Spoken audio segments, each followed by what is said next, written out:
Hey everyone, welcome back. It is Icon. Thank you guys so much for checking out another video today. If you missed it, CRIMSIX was on the flank. We have a bunch of audio video clips to go through. We're going to break down why he thinks he might have been dropped. We're going to talk about the transfer window. We're going to talk about what happens if one of those league spots can't be replaced. There's a ton of stuff, along with some tweets from Slasher. We're going to go through it all. We're going to see how it impacts free agency. We're going to talk through all the issues. So if you guys are new around here and you don't mind, please hit that subscribe button, leave a like, as it really helps out the channel. But with that, let's go ahead. Let's get into our first video. So as we go ahead and flip over here, one of the biggest topics that I took out of the interview that he had on the flank has to do with what is going to happen if one of those openings can't be filled. Because at least in my opinion, I feel like if that Dallas spot is open and that Paris spot is open, what are the chances they're going to be able to sell that spot to two different teams for upwards of $20-25 million? That seems like a really heavy price to ask. But let's go ahead. Let's hear this first one, what CRIMSIX had to say. Why not? We got a question. If the merger of Optic and Dallas happened, what happens if NRG aren't interested in the CDL spot but can't sell it? Same applies to the rumors of Paris looking to sell. Are they forced to field a roster, or will the league play with 11 out of 10 teams? No. The league needs 12 teams. The spot needs to get sold. You couldn't really make it work with 11 teams. No, really you tough. can't. Yeah, I'm gonna not. I'm no comment on this matter, bro. Yeah. Dude, Tommy, no comment. No on this comment? matter, bro. Okay. No comment. Listen, all I'll say about this We is... might A lot of not business have questions 12. in this thread. I've already scrolled through. We might have 11 next year, bro. Who knows? Dude? No. No, they can't. You can't make 11 work, man. Come on. All I'm saying is why not? We got a question. If the merger... All right, so to get into what he said there, so obviously Ben and Zuma were pretty adamant that there's no way that you could make an actual league work with 11 teams. And while I agree that does make sense, I don't see how they're going to sell those spots. I just don't think, for example, United was rumored that they're going to be in Call of Duty, and then they go ahead and their big announcement was that they're joining Halo. Everybody thinks that Rise Nation is going to be a team that joins, but I just don't see, without really big investors behind those brands, I don't see how they end up joining. The only one that I could see might be Cloud9, and if that happens, that would be a big pickup for the CDL. So I get what Ben and Zuma are saying in regards to it's not going to work with 11 teams, but it is what it is. If you have nobody to buy in, it's just not going to happen. So that was the first one. The next one talks about what was going on with Huke. So let's go ahead and let's switch over and let's listen to this clip. Bro, Porter, people keep saying about the Huke video, you're not dropping that anymore, are you? I think it's best to just let that fucking... No one gives a shit, bro. Yeah. Fucking... No one gives a shit. I don't give a shit. Yeah, you know, we both got fucked. Like, yeah, you guys did. You guys did. Let's be honest, we both got fucked, bro. Like, no, you did. At this point, I'm pretty sure you and Kyler are cool too now, aren't you? Yeah, You guys are fine. Have you guys talked since all that? Yeah, they have. They've talked. Okay. They've talked about it. But Kyler's brother though, like, fuck that guy, bro. Like, we gotta. If you're watching this, damn. Okay. Yo, we gotta fight, dude. Like, with dead ass. I'll take on Marcus I've never met first, his brother. and then you. All right, so the second part there about Huke's brother, whatever, it is what it is. But I do think that I kind of agree with him. I think that CRIMSIX just happened to be the odd man out when the news of this merger, this NV Optic merger came about, and he probably got screwed over for it. I never really expected Crim to leave Dallas. I think if it was just a normal roster Mania or a normal year, I think that he would probably still be there. But sometimes these things happen, and even though as weird as it might be, you could definitely say he got screwed over. The same way you could say that Huke probably did. I mean, when they made the move, there was a point in time where maybe he was making hero plays, maybe he was making rogue plays or whatever, but he was still one of the best players in the league. So do you put up with some of those plays because in the first couple stages, you were one of the top teams in the CDL? They made a move for Fellow, didn't quite work out. They made another move. It finally started to get back on track when Dallas brought in Vivid,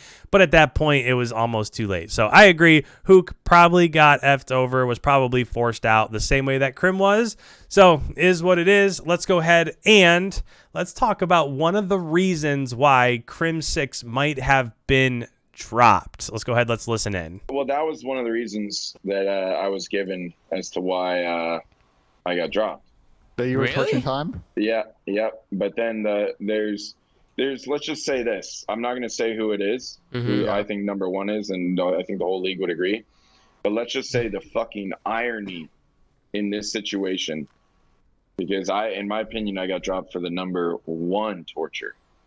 So you're saying if someone on your team was in a torture? Like, let's just say, I'm sitting there like, nah, you just straight up think I fucking suck, homie. Like, Okay. Yeah, you know what I mean? Okay. Like, they shouldn't be saying, like, you know, okay, you whatever. torched. So, like, you know. Well, that was. All right, so let's talk about that. Being the biggest torture in the league, that means being late or wasting time in between maps or whatever. Torching time just means that he's wasting time either before a scrim starts or while a scrim is going on. So in that regards, obviously I have heard a couple times throughout the season here or there that CRIMSIX might have been notorious and might have been doing that, but I don't think if you're going to drop him, I don't think you can use that as an excuse because as he says, ironically, I'm being replaced for the biggest torture in the league, which, in that regard, most everybody knows who he's talking about in regards to Dashy. Dashy is notorious for being late. He might have been better last year. I'm not real plugged in that regards, but does make it seem like if you want to talk about somebody who's wasting everybody's time, you can go ahead and you can just put that one solely on Dashy. So, look, it is what it is. CRIMSIX just doesn't fit into that crowd, really, right? When it comes to Shotzi, Illy, and Dashy, those two have been playing SND forever since before they could even turn pro. So this is an opportunity for those three to reunite and bring along Scump and maybe form something special there. So I get it.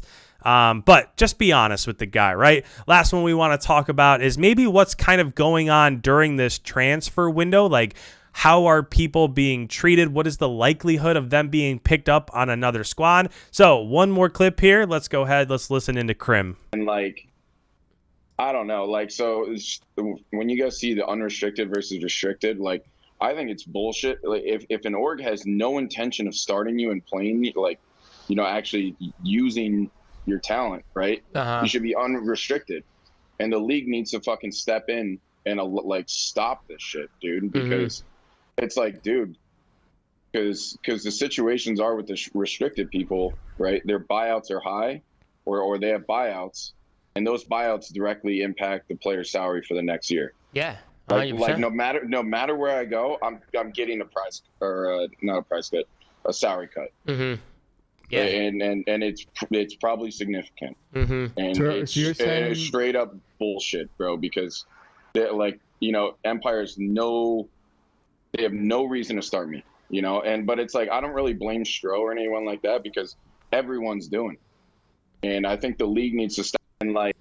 All right. So this one is a little bit more in depth. So just hang on for a second while I try to explain this. So the way the CDL works right now, you can only hand out a 1-and-1 contract. What that means is you sign for the first year, and whatever team you sign to has a team option for the second year. So if the team wants to keep you, they can keep you. But if they don't, you could still be there, which is why Vivid and Crim are restricted free agents, because technically they still have another year on their deal. So what ends up happening is if, for example, if LA Thieves went out and when they picked up Huke, they paid a buttload of money for Huke, right? It's just I'm sure the buyout was not cheap in any way sense of the word. So essentially what happens is LA Thieves is paying all of that money for the buyout, and now maybe heading into the next year, they can't quite afford to pay their players the salaries that they were making before because they paid so much for those buyouts. Now, for me, I think one of the biggest drawbacks in the league right now, and one of the things that might be holding people back, is these 1-and-1 deals. I feel like these negotiations have to open up a bit. I feel like as soon as you can offer somebody more years and more money, that's when you're going to see these teams like Atlanta go ahead and break up. Because right now, any other squad can only offer Simp a 1-and-1. They can only offer a BZ or Arcides or Celium. any player can only be offered a 1-1. But if I'm one of these rosters, say I'm Seattle or I'm Cloud9 that's out there that wants to come in and buy Seattle's spot, the only way I'm going to do that is if I say, hey, Simp, I'll sign you for a 4-year league max deal. Now, if you're Simp, you're thinking, well, I can stay with FaZe on a 1-1, or I could go guarantee myself 4 years of league max money at this new Cloud9 roster. So that's just the way that I think about it. I think as soon as these things open up, that's when you're going to see a little bit more movement, and that's when it gets a little bit more fair on both ends, but especially for the players. One other thing we want to talk about is what's going on with Slasher. So he did tweet this out late last night, and it says, obviously, this iconic KD graphic that says, my next chapter. And obviously, it's hinting towards he's moving on from LA Thieves. We have been speculating about that. Every one of my roster update videos that I've done, I've talked about where might Slasher land. So this isn't really news, but it is. I don't want to say it's official, but it's pretty much a good idea of what's happening there with Slasher. So last thing I want to do here is just take a look at our graphic. And this is kind of where we're at. And I almost put Crim and Slasher kind of in the same boat. So let's go ahead. Let's put Crim over here in the bottom left. We'll move Slasher over there also. But when it comes to these two guys, I feel like they're in a tough spot, because if I'm Crim or I'm Slasher, I'm sorry, but I'm not going to London, probably not going to LAG, probably not going to Paris, probably not going to Seattle. I'm not going to go to one of those bottom 4 squads. And because of that, and because that Dallas spot is now open to another team that comes in, where are they going to go, right? So when you look at LA Thieves, Octane's the main AR there. I just feel like maybe Nade would bring in Crim, but it just seems like a perfect fit. In my estimation, that's where Octane's going to be. When it comes to Florida, Florida is Skies. Skies is Florida. He is their franchise player if you had franchise players. That spot is not going to be open. So the only other competitive team that's left would be NYSL. And there's nothing saying that Clay returns there. But if I'm Clay and I've got an in with NYSL, I'm not going to go somewhere else. Like, I'm not going to go play for LAG, or I'm not going to go play for Paris or the squad that doesn't even have a name yet.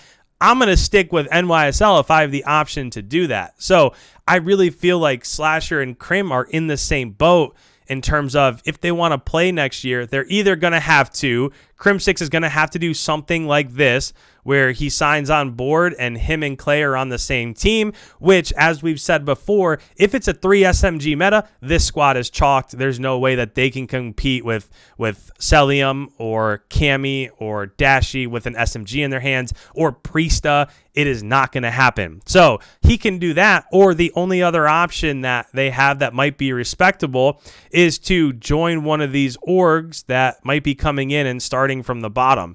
So I'm not saying that they're going to play together, but maybe this org is Cloud9, and if you're Cloud9, you're coming into the CDL, what better person to have next to you than Crim? If you're Rise Nation, again, you got to start somewhere. The best free agent that's out there might be Slasher, so maybe that's where you go. So I don't know. It seems like there's only a few places where these guys can go, and from here, we'll have to see what ends up going down. So with that, guys, hopefully you enjoyed this video. Any ideas on what Crim talked about or where those two players might be going, put them down in the comments below. If you're new around here, we've had a ton of growth lately on the channel. Make sure you hit that subscribe button. Anytime there's breaking news, we're going to go ahead and put out a video. So make sure you sub so you don't miss anything. Leave a like, as it really helps out the channel. And with that, thank you guys so much. We'll see you in the next upload.